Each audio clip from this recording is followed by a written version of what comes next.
আসসালামু আলাইকুম। সত্তর কণ্ঠ 24 ফেসবুক পেজে সবাইকে স্বাগত জানাচ্ছি। আমি সাজিদুল করিম। আজ সোমবার 28 জুলাই।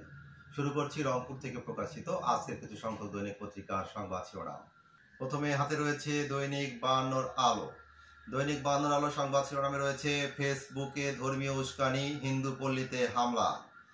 পাশাপাশি রয়েছে 8,149 কোটি 38 লাখ টাকার 12 প্রকল্প অনুমোদন। দৈনিক 52 আলো।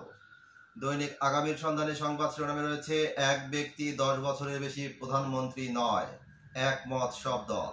পাশাপাশি রয়েছে বৈষম্য বিরোধী ছাত্র আন্দোলনের কেন্দ্রীয় বাদে সব কমিটি স্থগিত। দৈনিক আগামীর সন্ধানে। দৈনিক দাবানলের সংবাদ শিরোনামে রয়েছে ত্রয়োদশ সংসদ নির্বাচন, আগামীর সংকট, পিআর ইস্যু, বিতর্ক বাড়ছে রাজনীতিতে। পাশাপাশি রয়েছে 10 বছরের বেশি প্রধানমন্ত্রী নয়, একমত সব দল।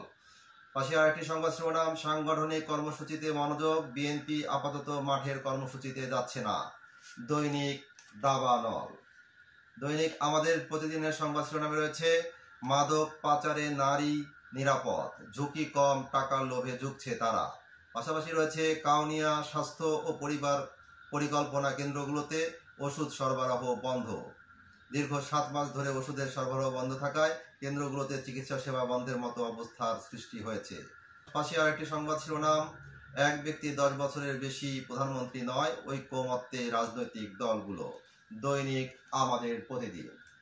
দৈনিক যুগের আলো সংবাদ শিরোনামে রয়েছে দলগুলো একমত, প্রধানমন্ত্রী পদে 10 বছরের বেশি নয়। পাশাপাশি রয়েছে এক নেকে 8,149 কোটি টাকার 12 প্রকল্প অনুমোদন। দৈনিক যুগের আলো। এই ছিল রংপুর থেকে প্রকাশিত আজকের কিছু সংখ্যক দৈনিক পত্রিকার সংবাদ শিরোনাম।